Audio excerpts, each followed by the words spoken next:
ഈശോമിശിഹായ്ക്ക് സ്തുതിയായിരിക്കട്ടെ. വിശുദ്ധ മത്തായി എഴുതിയ സുവിശേഷം 11-ാം അധ്യായം. സ്നാപകന്റെ ശിഷ്യന്മാർ. യേശു 12 ശിഷ്യന്മാർക്ക് നിർദ്ദേശങ്ങൾ നൽകിയതിനു ശേഷം അവരുടെ പട്ടണങ്ങളിൽ പഠിപ്പിക്കാനും പ്രസംഗിക്കാനുമായി അവിടെ നിന്ന് പുറപ്പെട്ടു.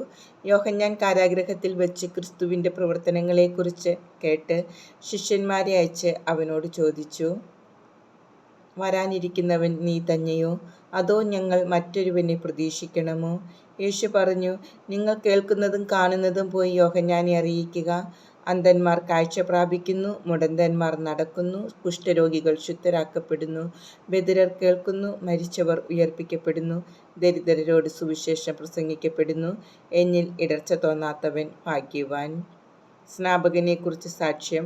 അവർ പോയതിനു ശേഷം യേശു ജനക്കൂട്ടത്തോട് യോഹന്നാനെക്കുറിച്ച് സംസാരിക്കാൻ തുടങ്ങി. എന്ത് കാണാനാണ് നിങ്ങൾ മരുഭൂമിയിലേക്ക് പോയത്? കാറ്റത്തുലയുന്ന ഞാങ്ങണയോ? അല്ലെങ്കിൽ വേറെ എന്ത് കാണാനാണ് നിങ്ങൾ പോയത്? മൃദുല വസ്ത്രങ്ങൾ ധരിച്ച മനുഷ്യരെയോ? മൃദുല വസ്ത്രങ്ങൾ ധരിക്കുന്നവർ രാജകൊട്ടാരങ്ങളിലാണുള്ളത്. അല്ലെങ്കിൽ പിന്നെ എന്തിനാണ് നിങ്ങൾ പോയത്? പ്രവാചകനെ കാണാനോ? അതെ, ഞാൻ നിങ്ങളോട് പറയുന്നു, പ്രവാചകനേക്കാൾ വലിയവനെ തന്നെ. ഇവനെ പറ്റിയാണ് ഇങ്ങനെ എഴുതിയിരിക്കുന്നത്. ഇതാ, നിനക്ക് മുമ്പേ എൻ്റെ ദൂതനെ ഞാൻ അയക്കുന്നു. അവൻ നിന്റെ മുമ്പേ പോയി നിനക്ക് വഴിയൊരുക്കും.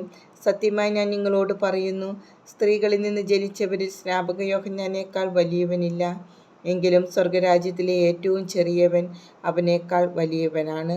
സ്നാപക യോഹന്നാൻ്റെ നാൾ മുതൽ ഇന്നുവരെ സ്വർഗരാജ്യം ബലപ്രയോഗത്തിന് വിഷയമായിരിക്കുന്നു. ബലവാന്മാർ അത് പിടിച്ചടക്കുന്നു. യോഹന്നാൻ വരെ സകല പ്രവാചകന്മാരും നിയമവും പ്രവചനം നടത്തി. നിങ്ങൾ സ്വീകരിക്കാൻ തയ്യാറാണെങ്കിൽ ഇവനാണ് വരാനിരിക്കുന്ന ഏലിയ. ചെവിയുള്ളവൻ കേൾക്കട്ടെ. ഈ തലമുറയെ എന്തിനോടാണ് ഞാൻ ഉപമിക്കേണ്ടത്?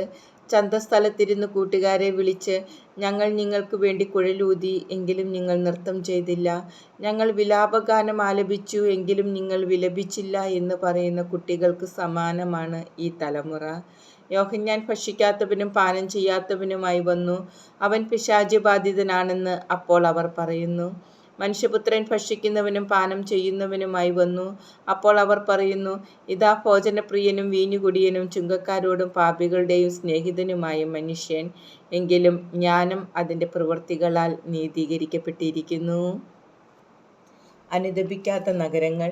യേശു താൻ ഏറ്റവും കൂടുതൽ അത്ഭുതങ്ങൾ പ്രവർത്തിച്ച നഗരങ്ങൾ മാനസാന്തരപ്പെടാത്തതിനാൽ അവയെ ശാസിക്കാൻ തുടങ്ങി. കൊറാസീൻ, നിനക്ക് ദുരിതം. ബെത്സൈദ, നിനക്ക് ദുരിതം. നിന്നിൽ നടന്ന അത്ഭുതങ്ങൾ ടയറിലും സീദോനിലും നടന്നിരുന്നെങ്കിൽ അവ എത്ര പണ്ടേ ചാക്കുടുത്ത് ചാരം പൂശി അനുദപിക്കുമായിരുന്നു. വിധി ദിനത്തിൽ ടയറിനും സീദോനും നിങ്ങളെക്കാൾ ആശ്വാസമുണ്ടാകുമെന്ന് ഞാൻ നിങ്ങളോട് പറയുന്നു. കഫർനാമേ, നീ സ്വർഗം വരെ ഉയർത്തപ്പെട്ടുവെന്നോ? പാതാളം വരെ നീ താഴ്ത്തപ്പെടും. നിന്നിൽ സംഭവിച്ച അത്ഭുതങ്ങൾ സൊദോമിൽ സംഭവിച്ചിരുന്നെങ്കിൽ അത് ഇന്നും നിലനിൽക്കുമായിരുന്നു.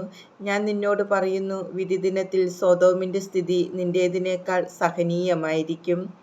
ക്ലേശിതർക്ക് ആശ്വാസം.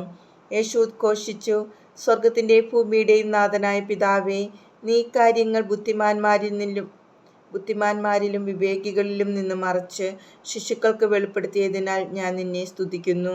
അതേ പിതാവേ, ഇപ്രകാരമായിരുന്നു നിന്റെ തിരുവുള്ളം. സർവവും എൻ്റെ പിതാവ് എന്നെ ഏൽപ്പിച്ചിരിക്കുന്നു. പിതാവല്ലാതെ മറ്റാരും പുത്രനെ അറിയുന്നില്ല.